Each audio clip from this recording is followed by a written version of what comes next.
And this right now is a live look at the U.S. Capitol. It looks quiet and calm, but it's been quite a day of back and forth.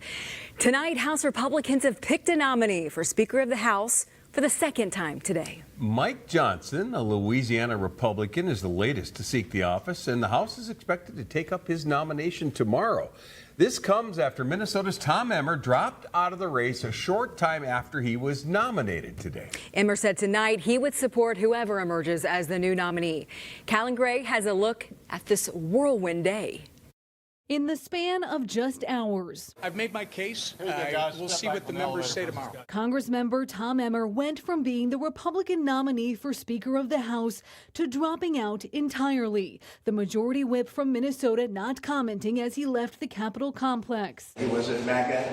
Most people are MAGA in the Republican Party. They want to see our country be great again. Emmer's decision came shortly after former President Donald Trump criticized him on Truth Social, writing, quote, he is totally out of touch with Republican voters, and that voting for Emmer, quote, would be a tragic mistake.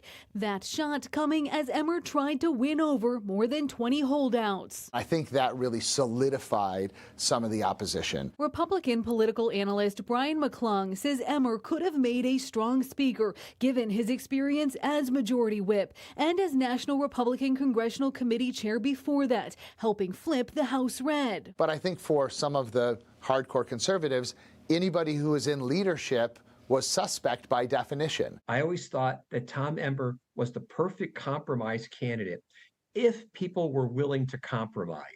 And that's the problem right now. It's a badly divided party at this point. Hamline University political science professor David Schultz explains why that also cost Minnesota. It would be a great thing for the state of Minnesota, whether you're a Democrat or Republican, to have somebody who would be the highest ranking person in the U.S. Congress ever in terms of reputation, in terms of potentially the money that it would bring to the state of Minnesota. And as the holdup continues, McClung says it could also hurt the party during the high-stakes 2024 election. What little trust they had with the American people before this is being annihilated.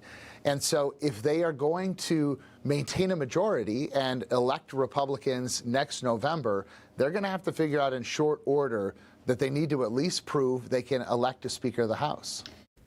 Both political analysts we spoke to say it's unclear at this point how long it could take for a speaker to be elected.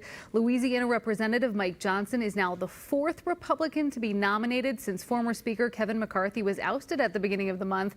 McCarthy has thrown his name in the ring again, and tonight came in second, but with substantially fewer votes than Johnson. Lindsay? I mean, Callan, we are getting at the point where it's getting tough to track, so we'll see how many more come along. Thank you, Callan.